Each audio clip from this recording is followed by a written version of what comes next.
Hi, everybody, and welcome back, and good Wednesday to you. Thanks for being here on this fourth day of the new year, which officially puts us one day off from last year.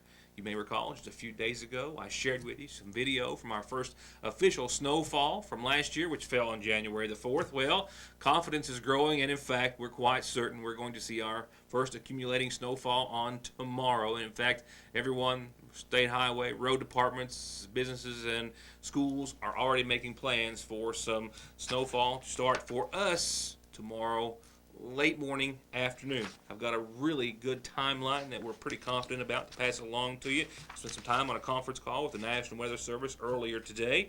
Set to have another one in a few hours with another update, but for now, a pretty good guesstimate as to when we think we'll start to see some flakes and when we think those flakes will be the heaviest. And in fact, we are greatly anticipating this first accumulating snowfall of the season, with a lot of folks really anticipating it. 1 to 3 inches for a lot of folks, some higher, some less. The Clipper system bringing snow to the eastern part of our state. The National Weather Service in Jackson has already issued a winter weather advisory. Goes into effect tomorrow morning at 10 through 8 a.m. on Friday. We'll give you some charts and some graphs and some details and all the information you need to know about our first coming snowfall of 2017 of the winter season as well in just a few moments. Headlines tonight will include some discussion about some dogs. First and foremost, there was a very important interview, and I've spoke about it for days, and I hate when I do that, and sometimes it takes a few days to get everything together. But Johnny Cash at South McGoffin lived a double life. He lived two lives, might be the best way to put it. Either one of which would have been an amazing existence for any dog in this world. And one of those lives was at and near the Lakefront Church of God over on Route 30, where he stayed with Brian Enzer and his wife Val, and had for a few years. And that was an intricate part of this whole story that has just kind of rippled out, and it had to be included. And that interview was done today, and I'll be spending some midnight oil tonight polishing that up and bringing together a story that, once again, we think everyone will find maybe even just as much, if not more so, inspirational, as it will be sad, of course, for the loss of their friend and loved one. So, look for that tomorrow. I have two dogs to pass along to you tonight. Missing blue heelers. One missing, one found. I was picking up the phone to say, hey, I found your dog, because I had a missing report and I had a found report of a blue heeler, and they're not the same dog. So if you've got one missing, I can help. Hopefully in just a few moments we'll share that with you.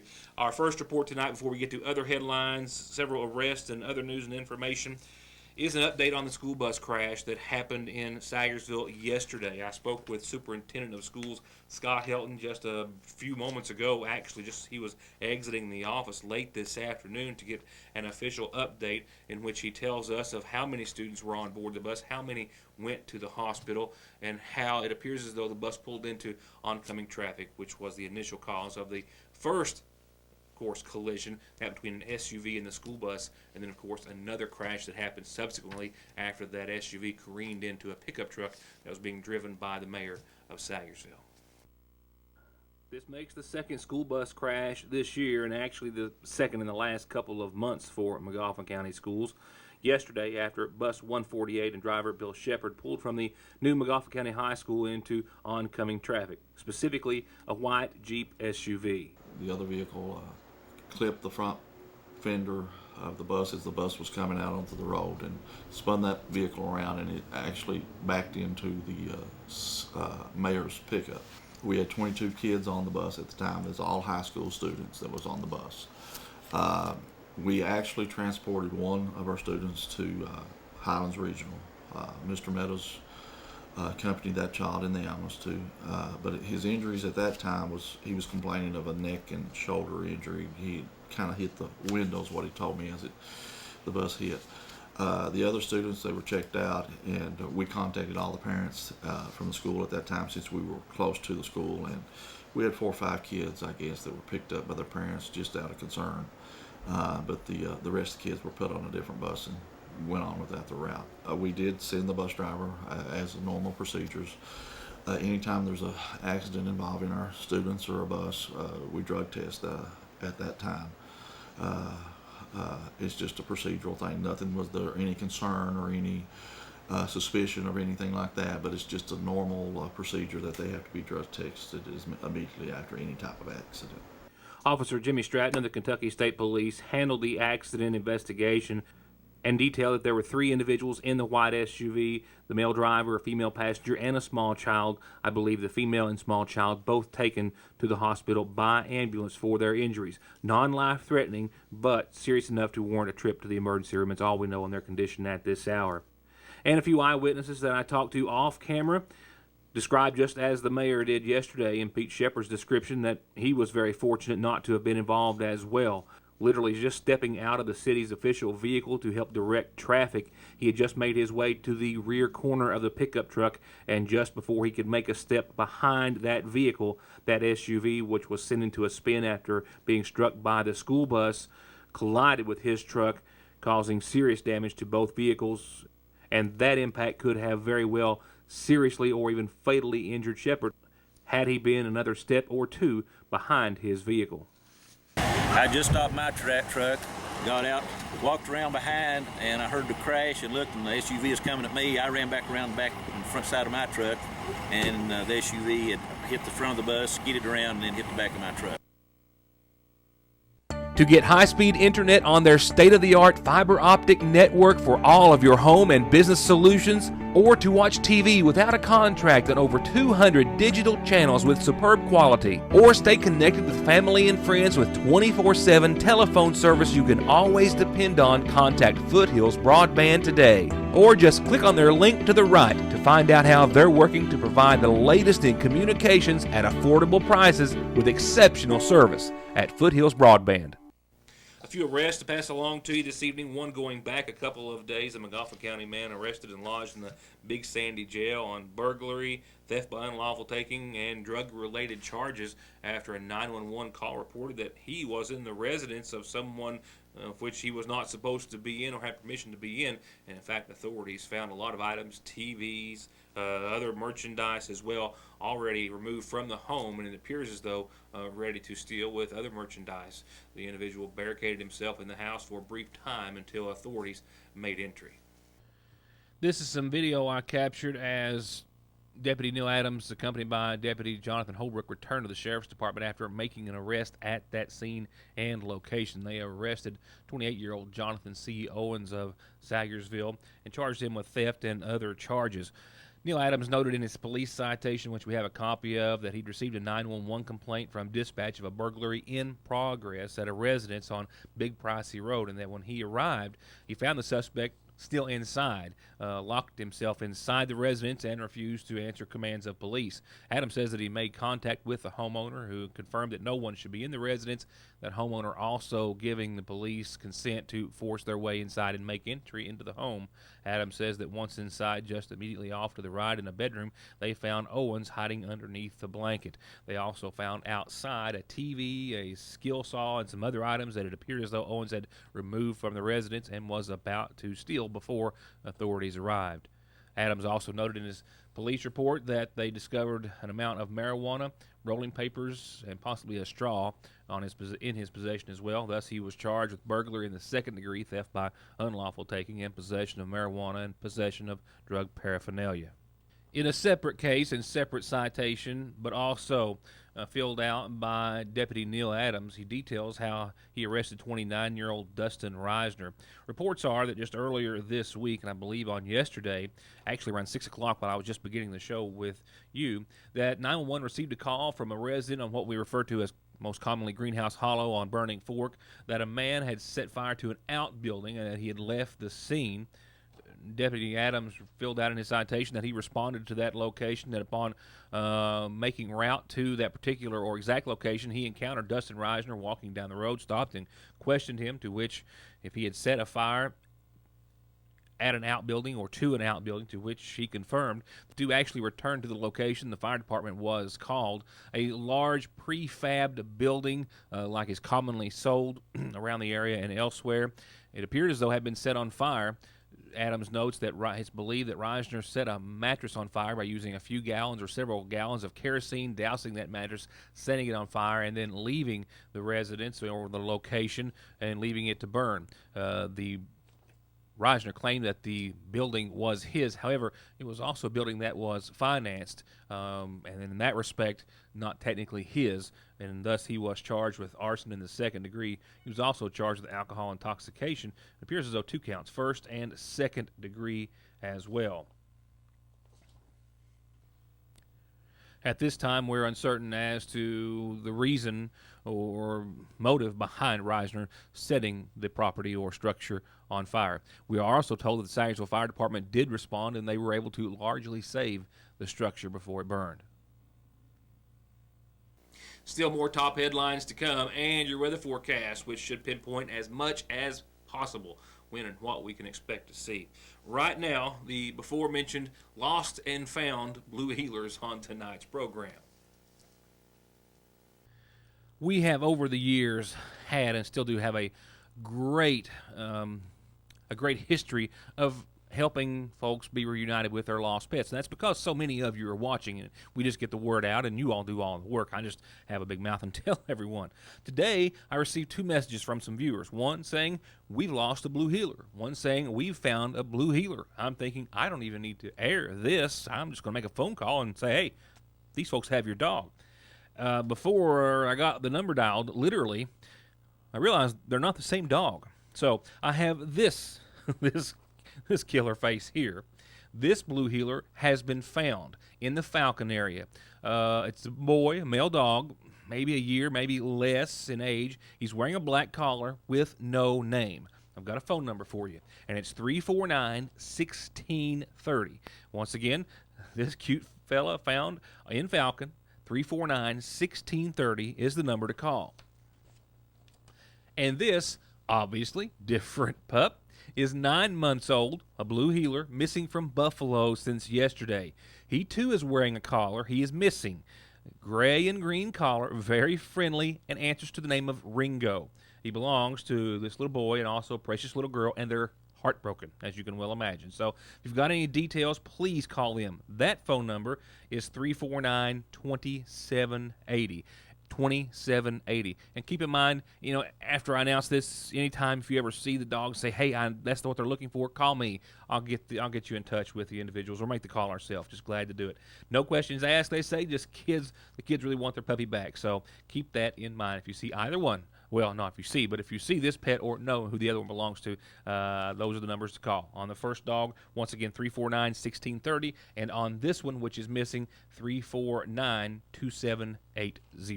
That's all I've got for calendar announcements tonight. Hope that works out for both of the families involved. We do move on this evening, though, to funeral services. As always, as our calendar is provided by McGoffin Farm Bureau, the following obituaries by the McGoffin County Funeral Home. First, a reminder about services in honor of 58-year-old William Sherman Francis of Big Pricey Fork. He passed away day before yesterday, survived by his wife Linda Penix Francis. He's also survived by his sons Robert and Herman and a daughter Chastity Francis. My apologies. Visitation continues this evening and prior to services tomorrow at 1 from the Bend Branch Church at Pricey. A burial will be at the Pricey Creek Cemetery. The McGoffin County Funeral Home is in charge of arrangements. 75-year-old Willard Joseph of Royalton passed away on the 1st, survived by his wife Glenna Fitzpatrick Joseph, as well as sons Gary, Anthony, Willard Jr., and William Joseph. Visitation is this evening, all day tomorrow, and up until services, which start Friday at 1, all of which from the McGoffin County Funeral Home. And we also have just received word of the passing of another local resident, 84-year-old Luna King Roark, a resident of Middle Fork in Sayersville, passed away earlier today. She was preceded in death by her husband Leander Lee Roark and her daughter Aline Talby. We also know that arrangements are incomplete at this hour, but will be announced soon by the Sayersville Funeral Home.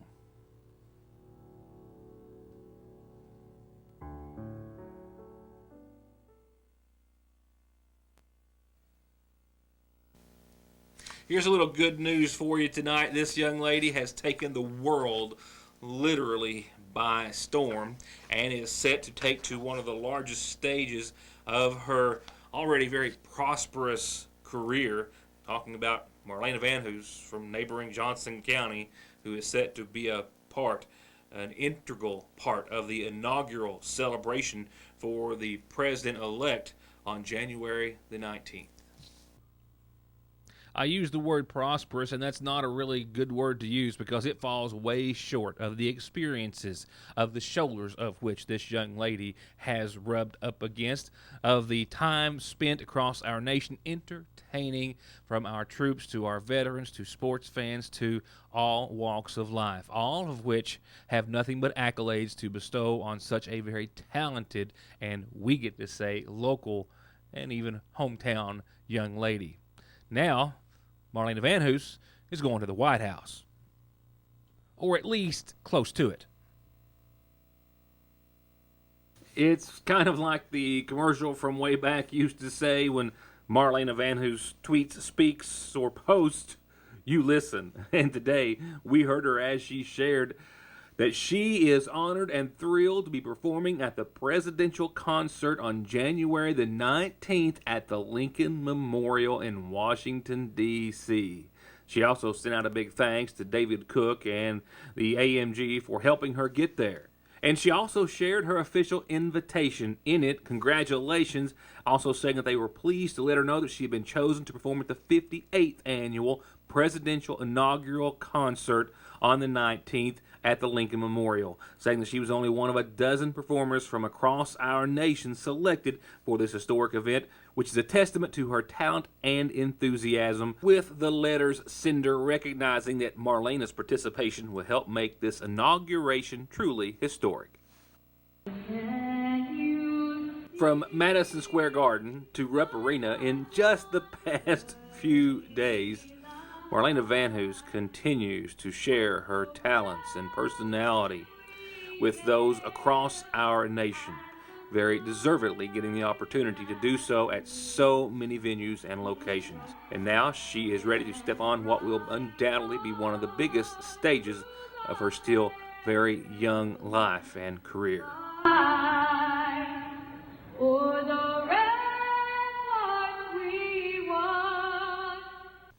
Now, let me share with you what we think and what the National Weather Service is thinking is going to happen as we are about to embark on our first accumulating snowfall of the season tomorrow and tomorrow night. That's right. There are just a few general predictions along and north of I-64, good 1 to 3 inches starting around 10 in the morning.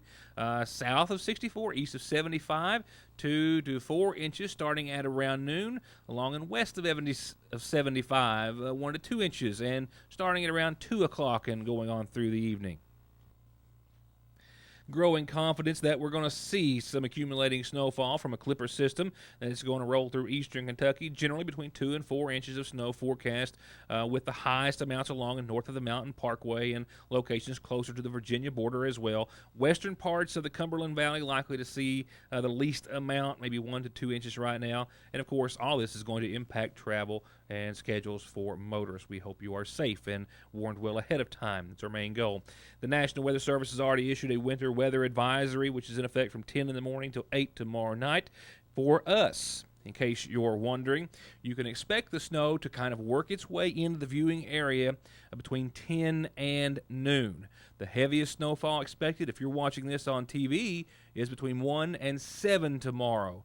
Total snow accumulations, right now, we're leaning towards 2 to 3 inches of snowfall for the entire snow event.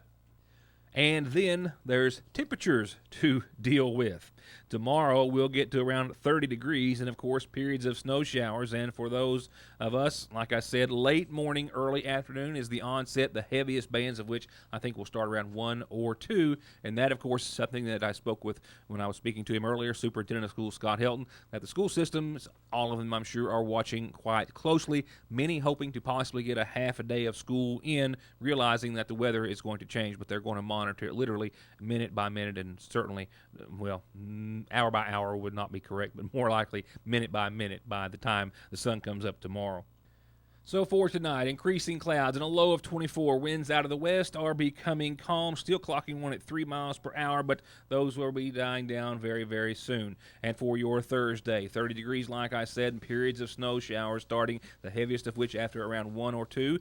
Look for about an inch or so of snow possible early tomorrow, and then by tomorrow night, another 1 to 2 inches for a total of anywhere from 2 to 3 inches, I think is just a likelihood 19 degrees for tomorrow night's low. This Arctic air really continues to take hold on Friday, as the snow shower should be ending mainly before 9 in a scattered fashion early Friday morning by around 8 or 9.